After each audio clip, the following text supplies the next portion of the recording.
చూస్ country delight, live better. ఇప్పుడే country delight యాప్ని download చేసుకోండి. భారత సైన్యం ఆయుధాల ఆధునికీకరణ పైన స్పెషల్ ఫోకస్ పెట్టింది.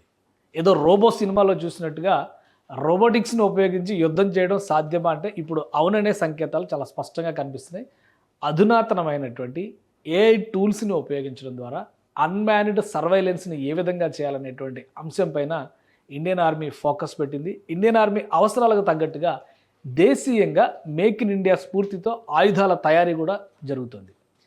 ఇదే స్టైల్లో ఇప్పుడు ఇండియన్ ఆర్మీలో ఒక స్పెషల్ టెస్ట్ జరుగుతుంది, ఏఐ మిషన్ గన్. ఒకవేళ ఇది గనక ఇంప్లిమెంట్ చేస్తే సరిహద్దుల్లో గస్తీ కాసేటువంటి సైనికులకి అత్యంత ఉపశమనం లభించేటువంటి చర్యగా డిఫెన్స్ ఎక్స్పర్ట్స్ చెప్తున్నారు. అసలు ఏంటి స్పెషల్ టూల్స్, ఎవరు తయారు చేస్తున్నారో ఒకసారి విశ్లేషించేటువంటి ప్రయత్నం చేద్దాం. భారతదేశానికి సంబంధించి ఆపరేషన్ సింధూర్ తర్వాత పెద్ద ఎత్తున చర్చ జరిగింది.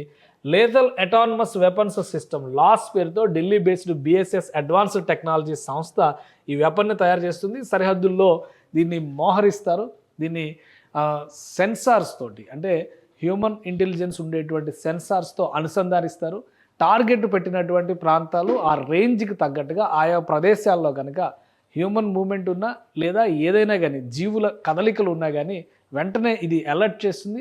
అలర్ట్ చేసినటువంటి ప్రాంతాన్ని మాన్యువల్గా పరిశీలిస్తారు. ఎందుకంటే ఆటోమేటిక్ ఫైరింగ్ అనేటువంటి ఆప్షన్లోకి వెళితే అక్కడ సాధారణ పౌరులు వచ్చినా కానీ ప్రమాదం సంభవించేటువంటి అవకాశం ఉంటుంది. కాబట్టి దీనికి సెకండ్ పాయింట్, చెక్ పాయింట్ కింద వచ్చినటువంటి అలర్ట్ని సైనికులే పరిశీలించి అక్కడ చర్యలు తీసుకోవచ్చా లేదా అనేటువంటి అంశాన్ని ఇండికేట్ చేస్తారు. ఇది బిఎస్ఎస్ అడ్వాన్స్డ్ టెక్నాలజీ సంస్థ, ఢిల్లీకి చెందినటువంటి సంస్థ. ఇది మేక్ ఇన్ ఇండియా స్పిరిట్లో భాగంగా తయారు చేస్తుంది.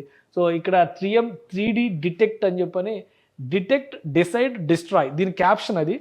ఒకసారి డిటెక్ట్ చేసిన తర్వాత అలర్ట్ చేస్తుంది. ఆ అలర్ట్ చేసిన దాన్ని ఓకే అని కన్ఫర్మేషన్ వచ్చిన తర్వాతే టార్గెట్ ఫిక్స్ అవుతుంది. అంటే మనం ఇప్పుడు కీబోర్డ్ వారియర్స్ గురించి మాట్లాడుతూ ఉంటాం. కీబోర్డ్ పట్టుకొని ఏది పడితే అది కొట్టేవాళ్ళు. కానీ ఇక్కడ ఈ కీబోర్డ్ వారియర్స్ ఎలా ఉంటారంటే ఒక్కసారి డిటెక్ట్ అయిన తర్వాత డిసైడ్ చేశారంటే కనుక, వీళ్ళు కమాండ్ ఇచ్చారంటే కనుక అవతల టార్గెట్ ఈ విధంగా తుత్తినేలు అయిపోయేటువంటి అవకాశం ఉంటుంది. సో ఆల్రెడీ వీటి టెస్టింగ్ జమ్మూ కాశ్మీర్లో ఎక్కువగా హై రేంజ్ మౌంటైన్స్ పైన సర్వైలెన్స్ జరుగుతూ ఉంటుంది. కాబట్టి ఈ విధంగా వాటిని ఇంటిగ్రేటెడ్ సిస్టమ్స్గా భారత డిఫెన్స్ మినిస్ట్రీ ఇచ్చినటువంటి క్లియరెన్స్ తర్వాత బిఎస్ఎస్ సంస్థ వీటిని టెస్ట్ చేస్తుంది. ఇదే కాదు, మరొక ఆసక్తికరమైనటువంటి ఆయుధాన్ని కూడా బిఎస్ఎస్ సంస్థ తయారు చేసింది. ప్రధానంగా మన జవాన్లు, మన సైనికులు, మన సోల్జర్స్ ప్రాణాలను కాపాడేటువంటి వ్యవస్థగా ఇది ఫ్యూచర్లో మారబోతుందని చెప్పని బిఎస్ఎస్ సంస్థ చెప్తుంది. ఈ సంస్థకి సంబంధించినటువంటి మరొక ఆయుధాన్ని జమ్మూ కాశ్మీర్లో ప్రయోగిస్తున్నారు, పరిశీలిస్తున్నారు. సో దీనికి సంబంధించినటువంటి విషయాన్ని కూడా మనం ఒకసారి చూద్దాం. ఇది లో ఆల్టిట్యూడ్ హై ఎగ్జిలిటీ డ్రోన్ ప్లాట్ఫామ్ పైన ఉపయోగించేటువంటి లో ఫ్లయింగ్ టాక్టికల్ డ్రోన్ వార్ఫేర్ ఇది. సో ఇంటిగ్రేట్ చేస్తారు. ఇది అసాల్ట్ రైఫిల్తో డ్రోన్ ఇంటిగ్రేట్ చేస్తారు. అసాల్ట్ రైఫిల్ అంటే మామూలుగా మనకు తెలిసిందే ఒక ఫైరింగ్ గన్ లాంటిది. ఈ రైఫిల్ని డ్రోన్కి ఇంటిగ్రేట్ చేయడం వలన జరిగేటువంటి పరిణామం. ఈ విధంగా డ్రోన్కి రైఫిల్ ఇంటిగ్రేట్ చేస్తారు. ఇది రైఫిల్ ఇక్కడ నుంచి మనం చూస్తే కనుక స్క్రీన్లో కనిపిస్తుంది. ఇది రైఫిల్, ఇది డ్రోను.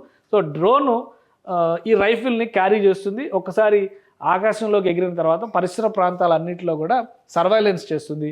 అక్కడ అనుమానాస్పద కదలికలు ఉన్నా కానీ డ్రోన్లో ఎలా అయితే మనం కింద స్క్రీన్లో మానిటర్ చేస్తూ ఉంటామో అదే తరహాలో సైనికులు మానిటర్ చేయడానికి అవకాశం ఉంది. ఇది లో ఆల్టిట్యూడ్, అంటే తక్కువ ఎత్తులో ఎగిరేటువంటిది. సరిహద్దుకి ముఖ్యంగా రాజస్థాన్ లాంటి ప్రాంతాల్లో ఉండేటువంటి సరిహద్దులు రెండు కూడా ఉపరితలం, సమతల ఉపరితలం పైన జరిగేటువంటి పోరాటాలు అవి. అవతల వైపు నుంచి చూసి జరిగేటువంటి వాటిని పర్యవేక్షించాలంటే కొంత ఎత్తులోకి వెళ్ళి పరిశీలించాల్సి ఉంటుంది. సో ఆ సమయంలో ఈ వెపన్ పెద్ద ఎత్తున ఉపయోగపడుతుందని చెప్పని బిఎస్ఎస్ సంస్థ చెబుతుంది. డ్రోన్తో ఇంటిగ్రేట్ చేయడం వల్ల అక్కడ కనిపించినటువంటి దృశ్యాన్ని టార్గెట్ చేస్తే ఈ విధంగా ఫైర్ చేయడానికి కూడా అవకాశం ఉంటుంది. కేవలం మనం షూట్ చేస్తాం, ఈ షూట్ కాదు, వీడియో షూట్ కాదు, ఏకంగా ఇక్కడ షూట్ చేస్తే ఎగిరిపోయేటువంటి అవకాశం ఉంటుంది. సో ఈ రెండు వెపన్స్ని కూడా బిఎస్ఎస్ సంస్థ తయారు చేసింది. ప్రిలిమినరీ టెస్ట్లన్నీ కూడా క్లియర్ అయినాయి. వీటిని డిఫెన్స్ మినిస్ట్రీ క్లియర్ చేసింది. సో ప్రాక్టికల్గా ఇది ఏ విధంగా పనిచేస్తుంది అనేది ఫీల్డ్లో టెస్ట్ చేయాల్సినటువంటి అవసరం ఉంది. కాబట్టి అక్కడ ప్రస్తుతం ఈ టెస్టింగ్స్ జరుగుతున్నాయి. జమ్మూ కాశ్మీర్లోని వివిధ ప్రాంతాల్లో 2-3 క్షేత్రాల్లో వీటికి సంబంధించినటువంటి టెస్టులు జరుగుతున్నాయి. ఈ టెస్టులు కనుక సక్సెస్ అయితే బిఎస్ఎస్ సంస్థ తయారు చేసినటువంటి ఈ వెపన్స్ని ఇండియన్ ఆర్మీలోకి అనుమతించేటువంటి అవకాశం ఉంటుంది. బిఎస్ఎస్ సంస్థ బ్యాక్డ్రాప్ ఏంటి?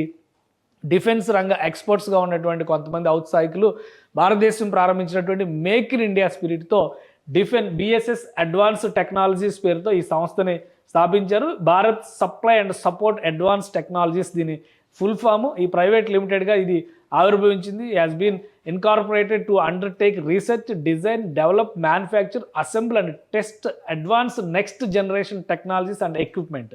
సో ఇది వీళ్ళ టార్గెట్. రాబోయేటువంటి జనరేషన్స్లో మనం ఏఐ టూల్స్ వచ్చిన తర్వాత యుద్ధాల తీరే మారిపోతుందని చెప్పి అనుకుంటున్నాం కాబట్టి దాన్ని ముందుగానే వీళ్ళు ప్లానింగ్ చేస్తారు. ఫ్యూచర్ విజన్తో దానికి కావాల్సినటువంటి ప్రోటోటైప్స్ని డెవలప్ చేస్తారు. ఈ ప్రోటోటైప్స్ని రకరకాల ప్రయోగాల తర్వాత డిఫెన్స్ ముందర ఉంచుతారు. భారత డిఫెన్స్ శాఖ అంటే రక్షణ శాఖ కనుక క్లియరెన్స్ ఇస్తే, అందులో కూడా ఎక్స్పర్ట్స్ టీమ్ ఉంటుంది, వాళ్ళు క్లియరెన్స్ ఇస్తే దాన్ని ప్రయోగించడానికి మార్గం సుగమవుతుంది. కొన్నాళ్ల పాటు టెస్ట్ అంటే మనం ఇప్పుడు బీటా వెర్షన్స్ అని చెప్పిన ఎలా అయితే టెస్ట్ చేస్తాం సాఫ్ట్వేర్లో, అలాగే ఈ బీటా వెర్షన్స్ లాంటి వాటిని ప్రయోగాత్మకంగా టెస్ట్ చేసి చూస్తారు. ఆ టెస్టులు కూడా పాస్ అయిన తర్వాత కొన్ని సెలెక్ట్ చేసినటువంటి ప్రాంతాలు, ఎంపిక చేసినటువంటి ప్రదేశాల్లో వీటిని మోహరిస్తారు.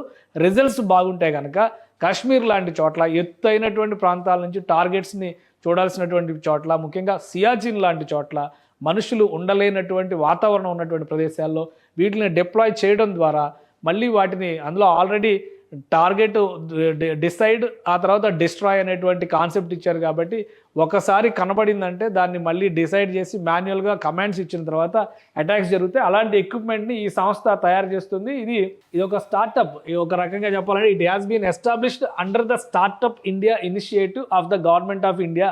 సో ఇందులో చాలామంది ఐఐటిఎన్స్ కానీ, డిఫెన్స్ రంగ ఎక్స్పర్ట్స్ కానీ వీళ్ళందరూ కూడా వర్క్ చేస్తున్నారు. ఈ ప్రొఫైల్ అంతా కూడా చూస్తే కనుక founder, promoters, directors and majority share holders of BSS Advance Technologies are possessing rich experience, expertise and in depth knowledge in this domain. So ఈ రక్షణ రంగ వ్యవహారాలకు సంబంధించినటువంటి ఉత్పత్తుల్లో వీరికి అత్యంత నైపుణ్యం, అనుభవం ఉంది కాబట్టి ఈ వ్యవస్థలను ఏర్పాటు చేసినట్టుగా చెప్తున్నారు. రకరకాల సర్వీసెస్ కూడా ఇస్తున్నారు.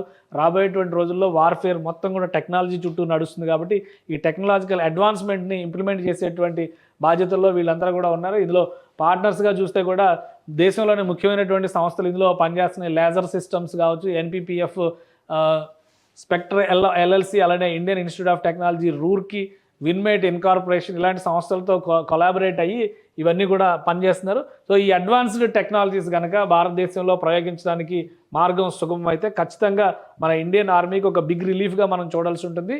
ముఖ్యంగా మానవ నష్టం, ప్రాణ నష్టం జరగకుండానే దేశంలో కీలకమైనటువంటి ప్రాంతాలని సర్వైలెన్స్లోకి తీసుకొచ్చేటువంటి వెసులుబాటు ఈ బిఎస్ఎస్ అడ్వాన్స్ టెక్నాలజీస్ కల్పించబోతుంది.